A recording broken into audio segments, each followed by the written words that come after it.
नमस्कार, मी प्रिया. तुम्हा सर्वांचं माझ्या पुस्तकांच्या विश्वात मनापासून स्वागत. गेल्या भागामध्ये आपण लेखक जिम कॉर्बेट यांच्या पुस्तकातील एक अतिशय रोमांचक कथा ऐकत होतो. आज आपण त्याच चंपावतच्या नरभक्षक वाघिणीची उरलेली कथा पुढे बघणार आहे. गेल्या भागामध्ये जिम कॉर्बेट हे आपल्या सहकाऱ्यांसोबत त्या नरभक्षक वाघिणीचा बंदोबस्त करण्यासाठी पाली या गावाच्या दिशेने प्रयाण करतात आणि तेथे गेल्यावर जिम कॉर्बेट यांना नुकताच त्या वाघिणीने एका महिलेचा बळी घेतला आहे अशी घटना समजते. या घटनेच्या आधारावरच लोकांच्याकडून मिळालेली माहिती घेऊन आणि जंगलातील खाणाखुणांच्या आधारे जिम कॉर्बेट हे त्या वाघिणीचा मागोवा घेण्याचा प्रयत्न करत असतात. चला तर मग बघूया पुढची कथा. या मोहिमेसाठी नैनितालला येताना मी कितीतरी गोष्टी ठरवल्या होत्या. त्यातली एक करायचा प्रयत्नही केला होता, पण ती माझ्या आवाक्याबाहेरची असल्याचं लक्षात आल्यामुळे पुन्हा ती करायला प्रवृत्त झालो नव्हतो. कुमाऊमध्ये आलेली ही पहिलीच नरभक्षक वाघीण असल्यामुळे ज्याच्याशी सल्लामसलत करता येईल असं तिथे कुणीही नव्हतं, पण तरीही काहीतरी करणंही आवश्यक होतं. त्यामुळे वाघीण दिसण्याची शक्यता असलेल्या ज्या ज्या जागा गावकऱ्यांनी सांगितल्या होत्या त्या सूर्योदयापासून सूर्यास्तापर्यंत धुंडाळत मी पुढचे 3 दिवस मैलोन मैल फिरलो. पुढं जिम कॉर्बेट असं म्हणतात की त्यांच्याबद्दल प्रचलित झालेल्या एका अफवेचं त्यांना खंडन करायचं आहे आणि त्यांच्याबद्दल अशी अफवा पसरली होती की जिम कॉर्बेट हे एका खेडूत बाईचा पोशाख करून जंगलात जातात आणि नरभक्षक वाघांना स्वतःकडे आकर्षित करून घेतात आणि कोयत्याने किंवा कुऱ्हाडीने त्यांना मारून टाकतात. काही वेळा ते एखादी साडी गुंडाळून गवत कापणं किंवा झाडावर चढून पानं तोडणं असे प्रकार देखील करत असं लोकांनी त्यांच्याबद्दल अफवा पसरवली होती. पुढे जाऊन ते म्हणतात, हे खरंही आहे, पण या युक्त्या काही यशस्वी झालेल्या नाही. 2 प्रकरणामध्ये मी ज्या झाडांचा आसरा घेतला होता तिथपर्यंत वाघाने माझा पाठलाग केला होता. त्यापैकी एकदा तो दगडामागे लपला आणि दुसऱ्या वेळी एका तुटून पडलेल्या झाडामागे लपून राहिला. या दोन्ही प्रकरणांमध्ये त्याने मला गोळी चालवण्याची संधी दिली नाही. असो, मूळ विषयाकडे येऊया. आता वाघिणीने हा परिसर सोडल्याचं दिसत असल्यामुळे पालीच्या लोकांची नाराजी पत्करून मी 15 किलोमीटर पूर्वेला असलेल्या चंपावतला जायचं ठरवलं. त्यासाठी सकाळी लवकर प्रवासाला सुरुवात केली. धुनघाट इथं नाश्ता केला आणि सूर्यास्तापर्यंत चंपावतला पोहोचलो. या प्रवासामधले सगळे रस्ते अतिशय असुरक्षित मानले जात होते. एका गावाहून दुसऱ्या गावात किंवा एका बाजाराच्या ठिकाणाहून दुसऱ्या बाजाराच्या ठिकाणी जायचं असेल तर लोक मोठ्या समूहाने जात. त्या काळी म्हणजे ही स्वातंत्र्यपूर्व काळातील घटना आहे आणि त्या काळी अशा दुर्गम भागामध्ये आतासारख्या रस्त्यांच्या सुविधा नव्हत्या आणि जंगलं सुद्धा भरपूर घनदाट असायची. त्यामुळं लोकांना पायी किंवा घोड्यावरूनच प्रवास करावा लागत असायचा. पुढे लेखक म्हणतात, धुनघाटहून निघालो तेव्हा आम्ही 8 जण होतो. वाटेतल्या गावामधले लोक आम्हाला येऊन मिळत गेले आणि चंपावतला पोहोचलो तेव्हा आम्ही 30 जण झालो होतो.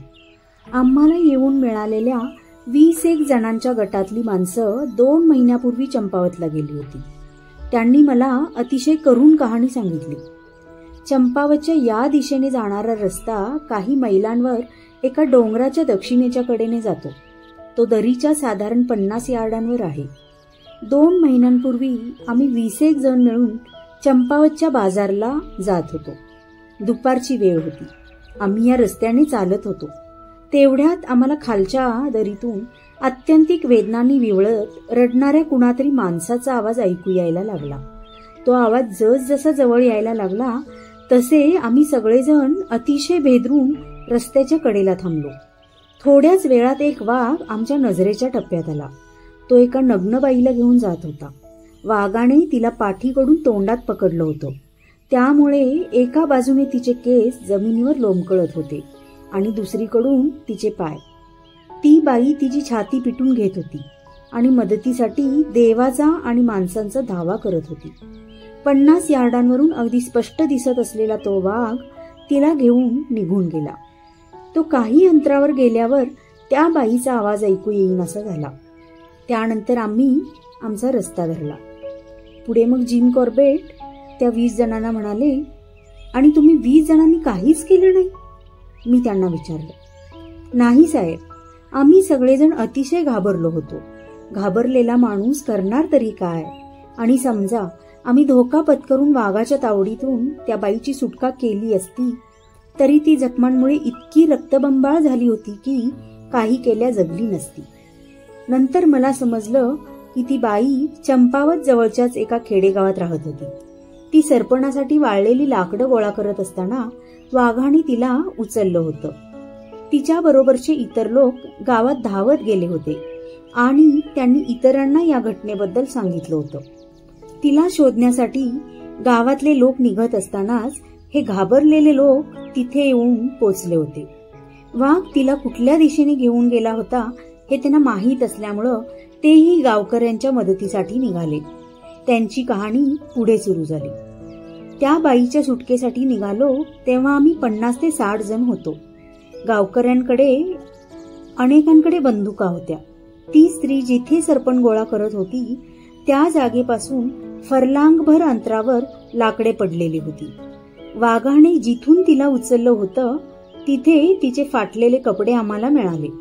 त्यानंतर आम्ही ढोल वाजवायला आणि बंदुका चालवायला सुरुवात केली. दरीच्या उजवीकडे वरच्या दिशेने आम्ही मैलभर चढून गेलो असू तेवढ्यात आम्हाला एका मोठ्या दगडावर ती बाई मरून पडलेली दिसली.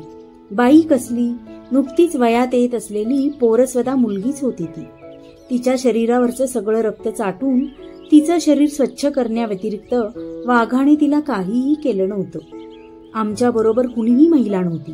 कुणीतरी दिलेल्या लुंगीमध्ये तिचं शरीर गुंडाळलं जात असताना आम्ही सगळे पुरुष एकमेकांच्या नजरा टाळत होतो. जणू काही ती मुलगी पाठीवर झोपली होती आणि तिला स्पर्श झाल्यावर ती लज्जित होऊन उठणार होती. मी कोण होतो आणि तिथे कशासाठी आलो होतो या संदर्भातलं एक पत्र चंपावतच्या तहसीलदारांना पाठवलं होतं. मी राहत होतो त्या डाक बंगल्यात ते त्याच रात्री मला भेटायला आले.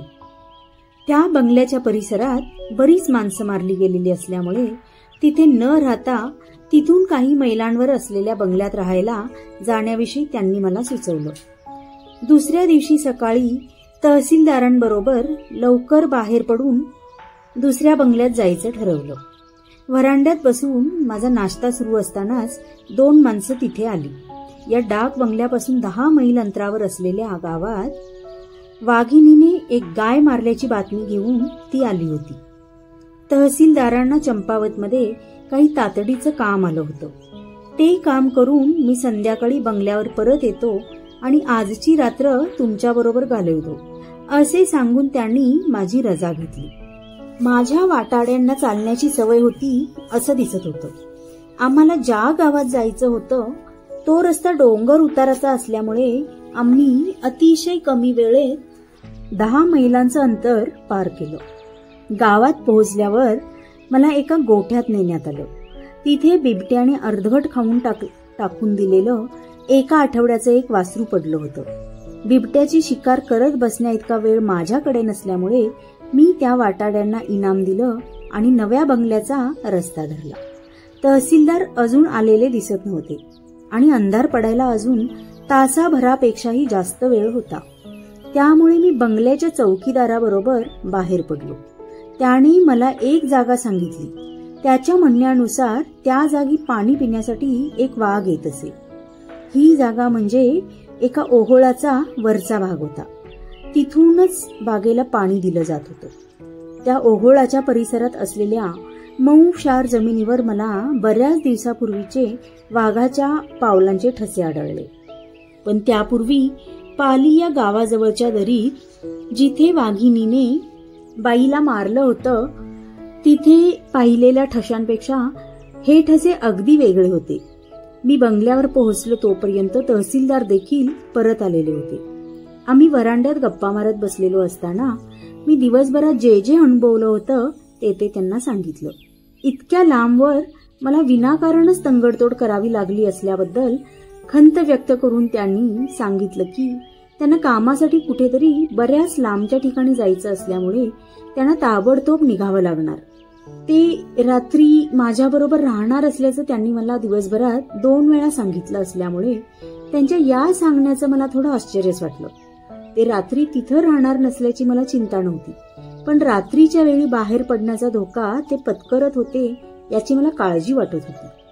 पण त्यांनी माझं काहीही ऐकून घेतलं नाही. 4 मैलांवरच्या ज्या परिसरात माणसं दिवसा उजेडी देखील मोठा समूह सोबतीला असल्याशिवाय बाहेर पडत नव्हती, त्या परिसरात जाण्यासाठी सोबतीला मिनमिनता प्रकाश देणारा धुरकट कंदील हातात धरलेला एक माणूस घेऊन त्यांनी त्या वरांड्याबाहेर असलेल्या काळ्या कुट्ट अंधारात पाऊल ठेवलं. तेव्हा मी माझी हॅट उंचावून त्या धाडसी माणसाला अभिवादन केलं. ते दिसेनासे होईपर्यंत मी तिथेच थांबलो आणि मग बंगल्यात शिरलो. या बंगल्यासंदर्भात माझ्याकडे एक छोटीशी कहाणी आहे, पण मी ती इथे सांगणार नाही, कारण हे जंगल कथांचं पुस्तक आहे आणि निसर्ग नियमांच्या विरुद्ध ठरतील अशा गोष्टी या जंगल कथांबरोबर जाऊ शकत नाही. तिथल्या विस्तीर्ण फळबागा आणि चहाच्या बागेत फिरवण्यात मी दुसऱ्या दिवशीची सकाळ घालवली. धबधब्याखाली आंघोळ केली. दुपारनंतर तहसीलदार चंपावतहून सुखरूप परतले आणि मी सुटकेचा निश्वास टाकला. मी उभा राहून त्यांच्याशी बोलत होतो. खाली डोंगर उतारावर असलेल्या एका गावाकडे माझं लक्ष जात होतं. बऱ्याच खाली असलेल्या त्या गावाभोवती काही अंतरावर लागवडीखालची जमीन दिसत होती. मी त्या गावाकडे बघत असताना एका माणसाने गावातून बाहेर पडून डोंगर चढत आमच्याच दिशेने यायला सुरुवात केली. तो जसजसा आमच्या दिशेने यायला लागला तसं तो धावत असल्याचं आणि धावून दमला की चालत असल्याचं मला दिसलं. त्याच्याकडे निश्चितच काहीतरी महत्वाची बातमी असल्याचं त्याच्या एकूण हालचालींवरून दिसत होतं. काही मिनिटातच परत येतो असं तहसीलदारांना सांगून मी त्याच्या दिशेने धावायला सुरुवात केली. मी खाली येत असल्याचं त्या माणसाने पाहिलं तेव्हा दम खाण्यासाठी तो खाली बसला. मी त्याच्या आवाजाच्या टप्प्यात पोहोचत असतानाच तो ओरडला, लवकर या साहेब, नरभक्षक वाघाने नुकतंच एका मुलीला मारलं आहे. तू तिथेच बस, असं मी त्याला सांगितलं आणि वळून बंगल्याच्या दिशेने धावायला सुरुवात केली. माझी रायफल आणि गोळ्या घेत असतानाच मी ही बातमी तहसीलदारांना सांगितली आणि त्यांनाही माझ्याबरोबर त्या गावात येता येण्याविषयी विचारलं. बातमी द्यायला आलेला माणूस हा पाय आणि जीभ एकाच वेळी चालवू न शकणाऱ्या वैतागवाण्या माणसांपैकीच एक होता. त्याने बोलायला तोंड उघडलं की तो एकाच जागी बोलत थांबून राहत असे आणि तो चालायला लागला की त्याचं तोंड बंद होत नसे आणि तो चालायला लागला की त्याचं तोंड बंद होत असे. त्यामुळे मी त्याला तोंड बंद ठेवून आम्हाला वाट दाखवायला सांगितलं आणि आम्ही शांतपणे धावत धावत डोंगर उतारावरून खाली पोहोचलो. गावात स्त्री पुरुष आणि मुलं गडबड गोंधळ करत आमची वाट बघत होते. अशा वेळी कुठेही घडतं तसंच इथेही झालं. सगळ्यांनी एकाच वेळी बोलायला सुरुवात केली. एक जण हा सगळा गोंगाट शांत करण्याचा व्यर्थ प्रयत्न करत होता. मी त्याला बाजूला घेतलं आणि नेमकं काय झालं होतं ते विचारलं. गावापासून फरलांगभर अंतरावर असलेल्या उतारावर विखुरलेले ओक वृक्ष दिसत होते.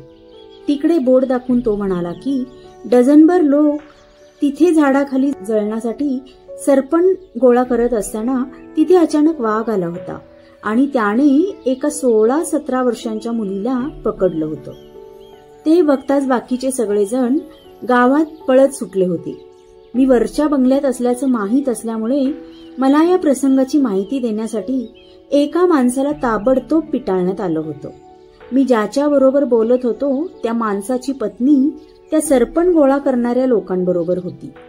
वाघिणीने जिथून त्या मुलीला उचललं होतं ते डोंगरावरचं झाड तिने बोटाच्या खुणेने मला दाखवलं. ती वाघीण त्या मुलीला उचलून नेत होती का आणि कोणत्या दिशेने नेत होती हे त्यांच्यापैकी कुणीही मागे वळून पाहिलं नव्हतं. त्यांचा गोंगाट न करण्याच्या आणि मी परत येईपर्यंत गावातच थांबण्याच्या सूचना देऊन मी त्या झाडाच्या दिशेने निघालो. हे सगळं रान मोकळं होतं, त्यामुळे वाघासारखं जनावर 10-12 लोकांच्या जराही नजरेला न पडता तिथपर्यंत पोहोचलं होतं. त्या मुलीचा घुसमटलेला आवाज ऐकू येईपर्यंत वाघिणीची उपस्थिती त्यांना जाणवली देखील नसल्याचं पचनी पडणं थोडं कठीणच होतं. वाघिणीनं त्या मुलीला जिथून उचललं होतं त्या जागेवर रक्ताचं थारोळं होतं. विरोधाभासाची गोष्ट म्हणजे किरमिजी रंगाच्या त्या रक्ताच्या थारोळ्याजवळच त्या मुलीने गळ्यात घातलेल्या माळेमधील निळ्या रंगाचे चमकदार मणी पडले होते. इथून तिचा माग डोंगराच्या दिशेने वर गेला होता. माग स्पष्ट दिसत होता. वाघिणीने त्या मुलीला तोंडात पकडल्यानंतर एका बाजूला तिचं डोकं लटकत असणार आणि दुसऱ्या बाजूला तिचे पाय. तिचं डोकं लटकत होतं त्या बाजूला रक्ताचे शिंतोडे दिसत होते, तर तिच्या पायांच्या बाजूने जमिनीवर फरफटल्याच्या खुणा होत्या. डोंगर अर्धा मैल चढून गेल्यानंतर मला त्या मुलीची साडी सापडली आणि डोंगरावर गेल्यावर परकर सापडला. म्हणजे वाघिणीने पुन्हा एकदा एका नग्न स्त्रीला उचलून नेलं होतं. फक्त त्यातल्या त्यात बरी गोष्ट म्हणजे यावेळी वाघीण घेऊन जात असलेली व्यक्ती मृत होती. तो रस्ता डोंगर माथ्यावरून जिथून जात होता तो सगळा मार्ग घनदाट काटेरी झाडांनी भरलेला होता. त्या काटेरी फांद्यांमध्ये त्या मुलीचे काळेभोर केस अडकले होते. त्या पलीकडे खाजकुईलीचं रान होतं, त्यामधून ती वाघीण पलीकडे गेली होती. हे सगळे अडथळे कसे पार करायचे याचा विचार करत असतानाच मला माझ्या मागून पावलांचा आवाज ऐकू आला. मागे वळून बघितलं तर एक माणूस रायफल घेऊन माझ्या दिशेने येत होता. कुणीही गावातून बाहेर पडायचं नाही अशी सूचना मी दिलेली असतानाही तो या पद्धतीने माझ्या मागून का येत होता असं मी त्याला विचारल्यावर तो म्हणाला की तहसीलदारांनी त्याला माझ्या सोबतीसाठी पाठवलं होतं आणि त्यांची अवज्ञा करण्याचं धाडस त्याच्यामध्ये नव्हतं. यावर वाद घालणं हे वेळ वाया घालवण्यासारखंच होतं. शिवाय त्याने तहसीलदारांचे हुकूम पाळायचे ठरवल्यामुळे फार चर्चा न करता त्याने घातलेले जड बूट मी त्याला काढून ठेवायला सांगितले. त्याने ते बूट एका झुडपाखाली काढून ठेवल्यानंतर मी त्याला माझ्या बरोबरीने राहायला आणि आमच्या पाठीमागच्या हालचालींवर बारीक लक्ष ठेवायला सांगितलं. अर्धी विजार, गुडघ्यापर्यंत येणारे पातळ मोजे आणि रबराचा सोल असलेले बूट असा माझा पेहराव होता. वाघीण गेली होती त्या खाजकुईलीच्या रानातून जाण्याशिवाय पर्याय नसल्यामुळे हा पेहराव गैरसोयीचा ठरत होता. आज आपण येथेच थांबूया. तुम्हाला जर या कथा आवडत असतील तर व्हिडिओला लाईक करा, शेअर करा आणि पुढे या रोमहर्षक कथेमध्ये काय झाले हे जाणून घेण्यासाठी चॅनलला सबस्क्राईब करायला विसरू नका. आणि हो, सोबत दिलेलं बेल आयकॉन सुद्धा नक्की दाबा. या रोमहर्षक कथेचा पुढचा भाग घेऊन पुन्हा आपण लवकरच भेटू. तोपर्यंत धन्यवाद.